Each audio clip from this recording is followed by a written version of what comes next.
Assalamu alaikum, everybody. Bismillah, alhamdulillah, wa salatu wa salamu ala rasulillah wa ala alihi wa sahbihi ajma'in. We've heard a lot in the past few days, right? And maybe some of us are very passionate about having a plan, inshallah, and I hope you do have a plan.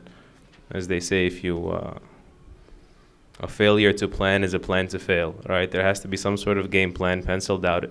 If it means enough to you, you'll write it down. And so our mission is to close that gap, seize the moment and close the gap before it's too late.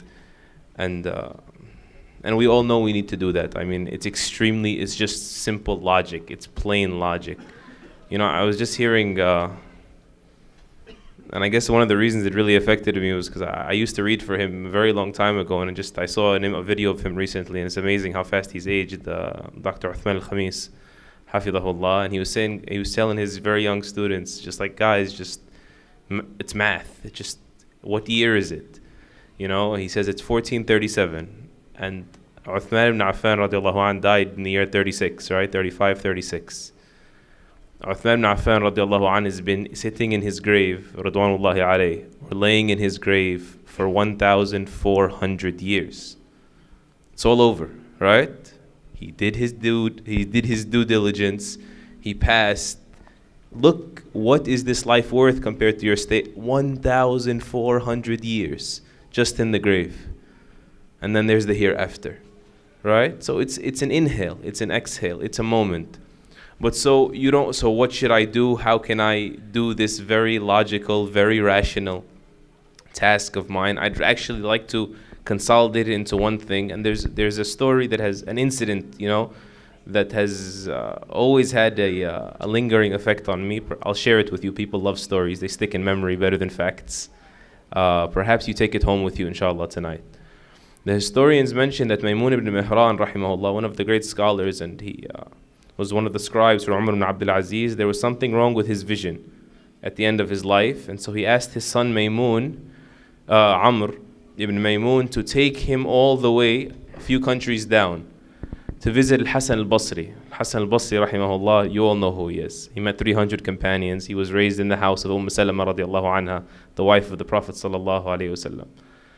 And so he says, so I took my father and we traveled across many lands, and we even passed by streams. I'd have to take my dad on my back, and I'd take him, we'd wade across the stream so he wouldn't lose his footing.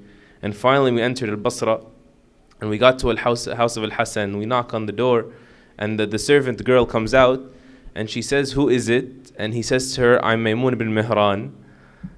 And she says to him, Ya shaqi ma abqaka ila hadha zaman as-su'. She says to him, you miserable person, what kept you living until this evil age? Like, what sin did you commit that your punishment was that you live until now?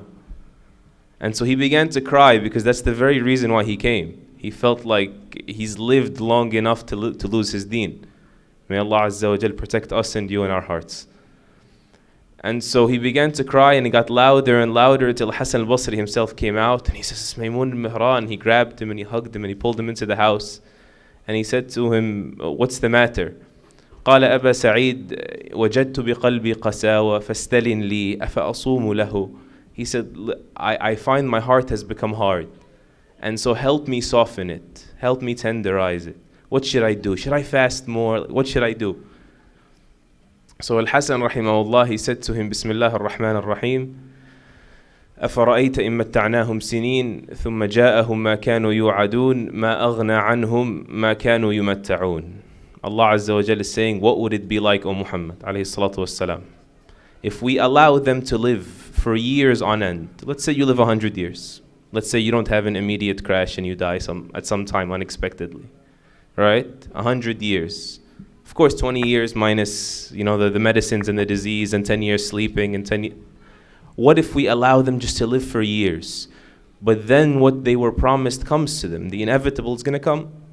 All that they lived, all that they enjoyed, none of that would avail them in the least. And so Maymun Mihran, he heard these verses and he broke down hard to the degree that he couldn't handle himself. And he passed out. And so Al-Hasan couldn't pull himself together, and he began to weep as well, and he didn't like for anyone to see him like this, so he left. He tried to shake his leg and wake him up. He wouldn't wake up, so he began to become affected and he left the room. And so when he woke up again, Maymun Mihran, the girl said, Az'ajta Shaykh, you've upset the Shaykh, Al-Hasan al-Basri. And she kicked him out of the house. And so when they were walking back, his son says to him, Ya abati, ahadha huwa al-Hasan? This is Al-Hasan al-Basri? He says to him, yes. قال ظننته أكبر من هذا. I thought he was bigger than that. Like he was going to tell me something like some crazy quote that would just fix everything for me. Amr, he's the narrator. The son says, so my father punched me in my chest. And he says to me, Bunay, قرأ عليك آيات لو تدبرتها بقلبك لألفيت لها كلوما فيك. No. The problem is with you, not with him. He's saying, we all know Quran. Like we all memorize the Quran. What's the issue? He's saying he recited verses on you if you were just to present them, to check what's behind them. That's what tadabbur means. Check what's behind them using your heart. They would have left scars in you. They would have penetrated. And so let that be your assignment. Instead of jumping in a million different directions, try to grab a portion of the Quran, set for yourself an amount every single day. That'll help you close the gap. Right? Because that's the reminder and the encouragement, the facts and the fuel. It's both. An amount that you can be consistent on. And if you find a day that you're weak, you can't read your routine of the Quran, the 3-4 lines you chose, that okay, that's going to be my routine, then know that that day you need those lines more than ever. The gap has gotten bigger.